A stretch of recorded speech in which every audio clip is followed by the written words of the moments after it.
Good evening, I'm Abriana Weaver, and after the Korean War, I'm here with a few of the leaders. Kim Il-sung, what impact did the Chinese troops have on the war? I am the dictatorial leader of North Korea. At the end of World War II, I returned to the Korean Peninsula along with Russian forces. Stalin installed a communist government and supplied us with military weaponry by 1950. January 30th, 1950, Stalin informed me that he was willing to help me in my plan to unify Korea.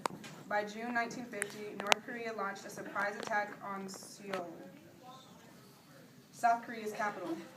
MacArthur, the commanding general of U.S. forces, organized the movement of troops and war supplies. By September 15, 1950, MacArthur had a plan to defeat the North Koreans. His plan was to surprise attack on the port city of Incheon, well behind enemy lines. North Koreans were pushed back nearly to China. Chinese launched a massive attack against the UN in South Korea. This caused UN troops to retreat and Seoul fell once again. North Korea and South Korea signed a ceasefire which established peace between us two. The ceasefire is still in effect today. MacArthur, who was the reason for the war, and what was the effect of the first attack? As the general of the United States Army, South Korea was attacked by North Korea as an attempt to make all of Korea communist. Being allies with South Korea, we realized that we had to step in and help. With only a little strip of land left, I came up with the idea of attacking one of their supply ports in the city of Incheon. As both the U.S. and the South Korean troops attacked from two sides, North Korea soon retreated. Although South Korea got all their rightful land back, we decided to keep pushing on. As a result, China entered the war because they were afraid we were going to conquer some of their land as well.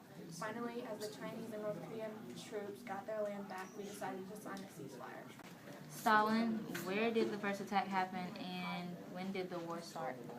Hi, I'm Joseph Stalin, the dictator of the Soviet Union. The Korean War began to be fought when North Korea decided they wanted to try to push the South Korean border back by attacking South Korea's capital, Seoul. They wanted to spread communism to South Korea by taking control over them. I was for this idea since I installed a communist government in North Korea and they wanted to spread communism. So I joined North Korea's side in 1950. We launched our attack on Seoul on June 25th, 1950 and sent in 90,000 North Korean troops. My job in all of this was to equip their army with Soviet tanks as well as lots of other Soviet weapons. By supplying North Korea's army, we were able to continually push the line across the Korean peninsula and gain control. However, when we went into the war, it was fairly hot and humid on our journey to Seoul, but later on, by the time the U.S. joined the war, it began to get down below 0 degrees, really cold, and caused lots of problems for our army. Truman, when did you decide to take over South Korea's capital? Hi, I'm Harry Truman, President of the United States. When North Korea attacked South Korea on June 25, 1950, they took over South Korea's capital, Seoul. After U.S. troops were brought in by October 1950, North Korea was attacked until they reached the border of China. Why did you become a communist government? I saw that Stalin had a strong communist government and I wanted to unite the Korean Peninsula. Stalin provided me with weapons to complete this task. Stalin, how did you gain an advantage in the war? Kim Il-sung and I paired up for this war because I put a communist government in place in North Korea and supplied their armed forces. We share the common interest of spreading communism, and spreading it to South Korea was a perfect way to do that. We knew that South Korea was weak at the time and wouldn't be able to combat with my weapons and Kim Il-sung's numbers, so we attacked their capital. We knew that if we pushed their border back, then we would slowly gain control of South Korea. We continued to fight strong and force the South Korean troops to retreat farther and farther back, with our troops outnumbering them, until the party crashers jumped in. Kim Il-sung and I would have been able to completely control South Korea and turn it into communism if it wasn't for the U.S. We began to be pushed back and back until the borders we went back to where they are today. They are separated by the border between North and South Korea, the 38th parallel. Truman, why did you decide to send U.S. troops to fight in Korea?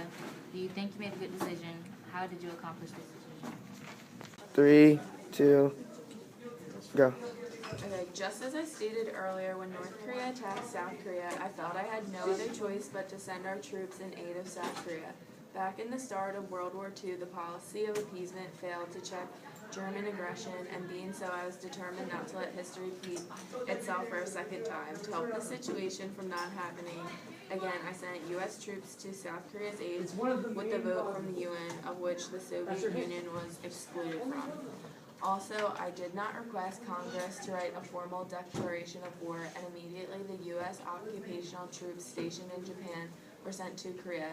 After General MacArthur here drove troops through the North Korean border, he also wanted to invade China, which I was not allowing him to. After MacArthur's letter attacking my policies became public, I fired him for insubordination. Soon after this, a ceasefire was called to end the war and is still in effect.